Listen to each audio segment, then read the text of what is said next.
এরকম একটা ডিজাইন কিন্তু আপনিও তৈরি করতে পারবেন এবং সেটা দিয়ে কুশন কাভার থেকে শুরু করে বিভিন্ন ধরনের ম্যাট, ডাইনিং টেবিলের চেয়ারের কাভার অনেক কিছুই কিন্তু আপনি নিজেই তৈরি করতে পারবেন। এটা কিভাবে বানিয়েছি এটা আমি আজকে শেয়ার করব।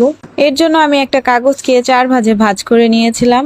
এরপর আমি এর উপরের অংশে একটা ডিজাইন আর্ট করে নিব। আমি এরকম একটা ডিজাইন আর্ট করেছিলাম। আর এখানে সবচেয়ে বড় কথা হচ্ছে কাগজের উপরের অংশে যে ডিজাইনটাই আপনি আর্ট করেন না কেন সেটা কিন্তু চারপাশেই হয়ে যাবে। তো এই জন্য কাগজ দিয়ে কাজ করাটা অনেক বেশি ইজি। আপনি যদি হাতে আর্ট করতে যান তাহলে আপনি এরকম ভাবে আর্ট করতে পারবেন না। নর্মালি দেখা যায় যে সবাই যে আর্ট জিনিসটা পারে তেমন কিন্তু না, কিন্তু আপনি যদি এইভাবে করেন তাহলে একটা কাজ এত বেশি সুন্দর হয়, যখন করবেন তখন কিন্তু এটা বুঝতে পারবেন। তো এখানে আমি একটা ফোমের একটু অংশ কেটে নিয়েছিলাম, সেটা দিয়ে আমি ব্লকের রেডি কালার যেটা আছে সেটা এখানে ব্রাশ করেছিলাম উপর থেকে। আর এখানে কাগজটা ফিক্সড হয়ে আছে, এর কারণ হচ্ছে আমি কাগজটাকে বাজারে যে ফেভিকলের আঠাগুলো পাওয়া যায় ওইটা দিয়ে হালকা করে লাগিয়ে নিয়েছিলাম। এতে করে কিন্তু কাগজটা নাড়াচাড়া করছে না, এর ফলে আমার ডিজাইনটা কিন্তু অনেক সুন্দর হবে। এটা একটু হালকা করে লাগালেই হবে, বেশি লাগালে আবার তুলতে অসুবিধা হয়। তো আমার কাজের সুবিধার্থে আমি এটা করে নিয়েছিলাম। তারপর হচ্ছে আমি উপর থেকে এভাবে রং লাগিয়ে দিয়েছিলাম।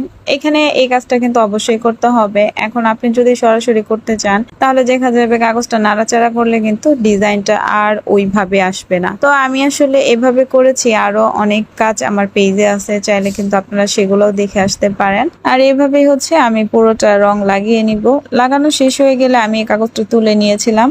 কাগজটা যখন ওঠানো হবে তখন কিন্তু কাপড়ের সঙ্গে হালকা করে লেগে যায়, তো অনেকটা দেখা যায়, অনেক সময় দেখা যায় যে উঠতে চায় না। তো ওইভাবে একটু তুলতে হবে। যদি কাপড়ের সাথে কিছু কাগজ লেগে থাকে ওটাও সমস্যা নেই, কারণ এটা কিন্তু ওয়াশ করলেই উঠে যাবে। আর এখন হচ্ছে আমি চারপাশে ট্যাপ লাগিয়ে আবার রং ব্রাশ করে দিয়েছিলাম। এই কাজটা যদি আমি প্রথমেই করতাম তাহলে আর মানে করতে হতো না। তো আপনারা যদি কেউ করতে চান তাহলে এক কাজ করবেন, কাগজটা লাগানোর পর কতটুকু অংশ সাইড দিয়ে রাখতে চান ওইটুকু রেখে বাকিটুকু ট্যাপ লাগিয়ে নেবেন। এতে করে যখন হচ্ছে এভাবে রং লাগাবেন দেখা যাবে যে একবারেই কিন্তু কাজটা হয়ে গেল। যেহেতু আমার চারপাশে অংশটা সমান হয়নি, এজন্য আমি আবার হচ্ছে ট্যাপ লাগিয়ে তারপর হচ্ছে এভাবে রং ব্রাশ করে দিয়েছিলাম। আর এই সাইডের অংশগুলো কেউ চাইলে তুলি দিয়েও রং ব্রাশ করে নিতে পারেন, সেটাও হবে।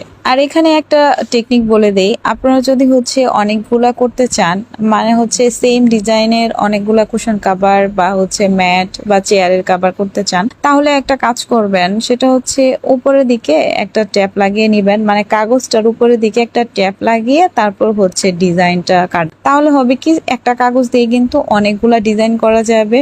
আমি যেহেতু একবারই করব এজন্য আমি আর এখানে ট্যাপ লাগাইনি, কারণ ট্যাপ না লাগালেও কিন্তু কাজ করা যায়, তবে বারবার কাজ করতে হলে কিন্তু অবশ্যই ট্যাপ লাগিয়ে তারপর